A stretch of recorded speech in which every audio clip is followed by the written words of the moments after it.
we're going to do this through reconciliation. Yeah. Period. End of story. And people should understand reconciliation is you got to go through like this all-nighter session, and then you got to take the bill and go back. And now I imagine a lot of committees have already been working on this legislation and so, drafting it and whatnot, but it needs to be negotiated out within the committees that have the jurisdiction over the different sort of like sectors, if you will, that are being addressed during the COVID relief bill. But what's fascinating about this week is that there is, it should be I think it provides some insight. At the end of the day, this is just analysis stuff, right? I mean, it's nothing that happened this week is going to provide material benefit for people necessarily. However, it is interesting to note like this kabuki theater, because that's what it was, really. I mean, like you say, the 10 show up and they need to be able to go back. These are Republican lawmakers who feel that their brand is reaching across the aisle. So they offer something they know they're never going to have to vote on because there's no way Joe Biden can take a $600 billion COVID relief bill right now. It's completely, absurdly, insufficient. Biden welcomes them to the White House, and so he performs this sort of performative, I'm willing to negotiate with them or meet with them and show respect. And all of this stuff, the audience for this seems so narrow and so irrelevant, yet this is what politics are, sadly, in this context. And so we move forward with this stuff. The real question seems to be $15 minimum wage. Mm-hmm. And the other one seems to be, what will be the income threshold for these $1,400 checks? Now, we should also say that, David Day and our friend wrote a piece at the first 100 days outlining, let's just start with the $1,400 checks. First of all, these checks should be $2,000, just as a political matter. As a policy matter, I don't think, it would make a huge difference to a massive cohort of people to get that extra $600. I think in a way that they just don't understand in Washington, D.C.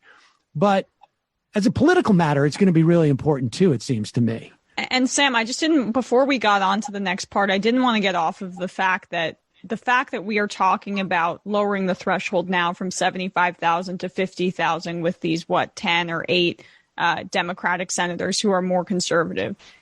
I don't know if we can frame this fully as Biden is just being performative with these Republicans. Part of their effort with lowering the threshold to $600 billion was to get those Democratic senators who fetishize finding some sort of middle ground to make this kind of play. And it seems to be working at least a little bit. I just wanted to throw that in there.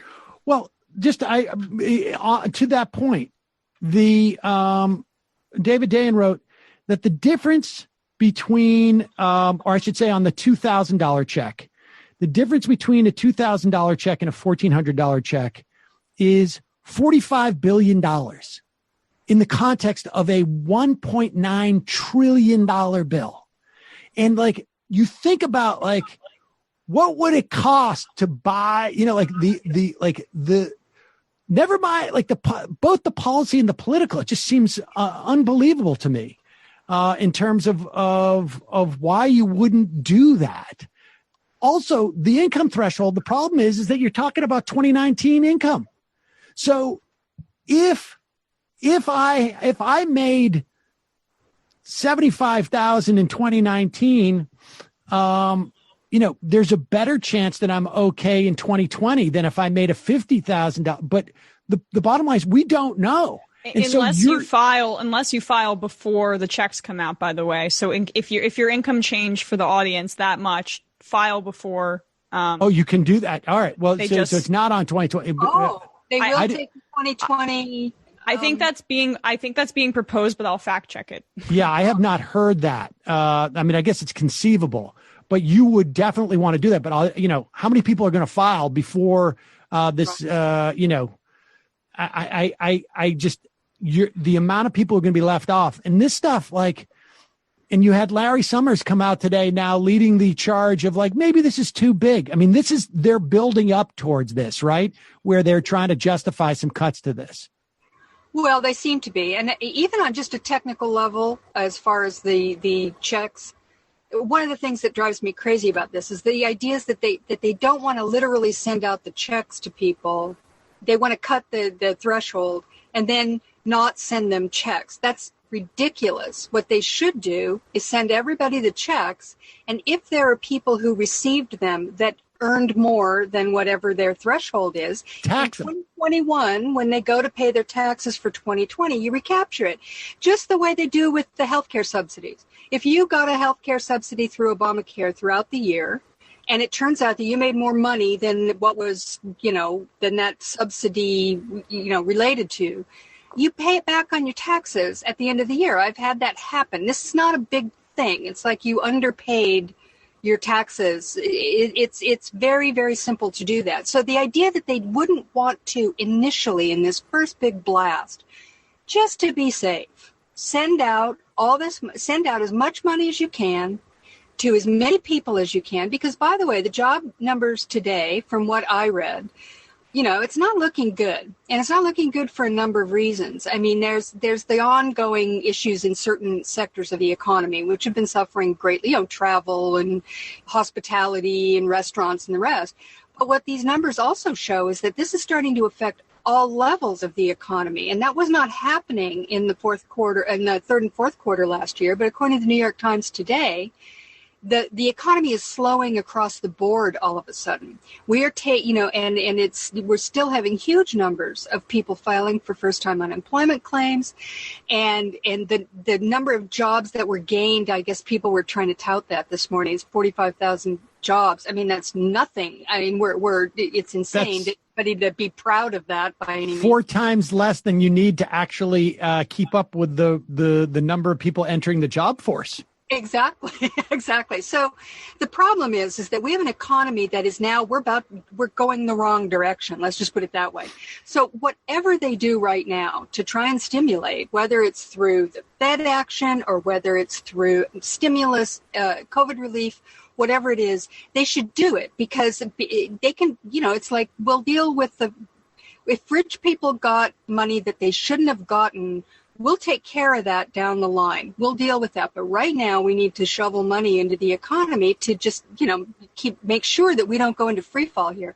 So I don't really understand that. The good news is, though, in all of this, Joe Manchin did come out. I guess he went on Scarborough and said 1.9 is the number. And he did make that commitment. So whatever they're shaving off in, $45 billion in this big package, it's insane to even argue about it. And they're and that's the kind of thing that $45 billion means so much to the people who would be receiving it, and means nothing. It's a rounding error in the big scheme of things. So why pick on that? That's like, why do that one thing?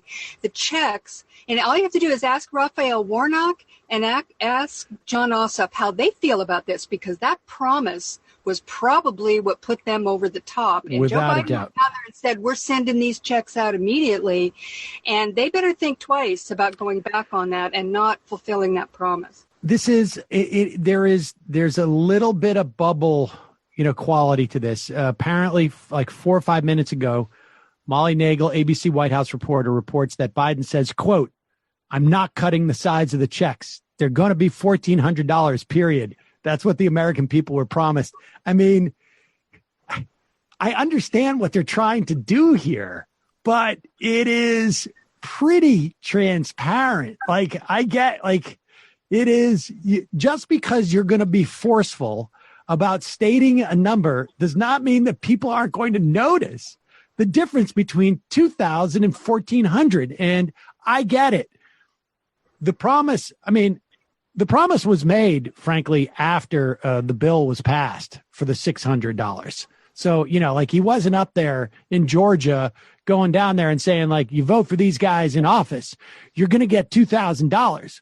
including the 600 that we already passed. Like, we didn't hear the asterisk then. Mhm. And so I that seems dubious to me. Now, Jordan Weissman from Slate said this, quote on Twitter: I asked Senate Finance whether checks would be based on 2019 or 2020 income. Response: if you file your taxes by the time the relief bill is passed, which, that's mid-March. I'm sorry. Like, the number of Americans who filed their taxes a month early. I'm sorry. I know. This is for our audience. No, I understand. I understand. But why this is insufficient. The IRS would use your 2020 income, not your 2019 income, when sending the relief payments. This was how it's handled with the CARES Act. I mean, so yes, folks, particularly if 2020 was 2019 was good and 2020 was bad for you, which that's the whole point of this, right? I mean, that's what this is supposedly designed about, because 2019 was better than 2020 for people because of the pandemic in 2020. I mean, this just seems to be like, why are they getting bogged down with this? And here's the other thing. All of this now is on the Democrats. And I understand you can't blame Sherrod Brown, let's say, for what Joe Manchin does. I understand that it's unfair to say, hey, Elizabeth Warren, you're responsible for, for Kristen Sinema reluctance. But the fact is, they're going to pass it with 51 votes. And so they own it. There is no debate as to whether they need to get Republicans or not. And the only thing I can say is that we're seeing at least some progressive groups target people like Manchin and Sinema, and that those targets need to be stronger and more forceful and go forward. And this is where Joe Biden needs to go down to these people and say, like, look, I'm not going to ask much for you, of you. There's only so much legislation you're going to be able to pass with 51 votes. We need this now, or you're going to be in the minority in 2 years. And that's it. And that's what really, it seems to me, needs to happen. Right. I mean, notice that I don't think, maybe I'm wrong here, but I don't think Biden's had a meeting with the Democratic senators, has he? I mean, he's just met with Republicans. It's Republican senators and Democratic House members. He met with the House members today, I think. Has he met with the Democratic senators? I think he did meet with Manchin. I think that's where that two. I think he met with that group, that whole, Oh, he did. Okay. I meant. But yeah, I mean, Biden's going to have to, and by the way, Chuck Schumer too, who, he's not a potted plant in this whole thing. And, to his credit, I don't think he's been bad so far. I mean, Schumer hasn't really, he seems to have, piloted this thing fairly efficiently so far, and sort of understanding the urgency of it, and hasn't really backed off. So that's good. But I just, it does get worrisome when you start. I mean, this is the flagship sort of, policy within the. I mean, there are two things. Obviously, it's COVID relief, meaning getting whatever money needs to be spent to get vaccinations and all the other mitigation, policies and programs in place, and they need the money for that. But and states and local governments have been, crying for months because the Republicans, for some unknown reason, and I don't actually understand this, but for whatever reason, they are just adamantly opposed to helping out states, local and states governments during this crisis.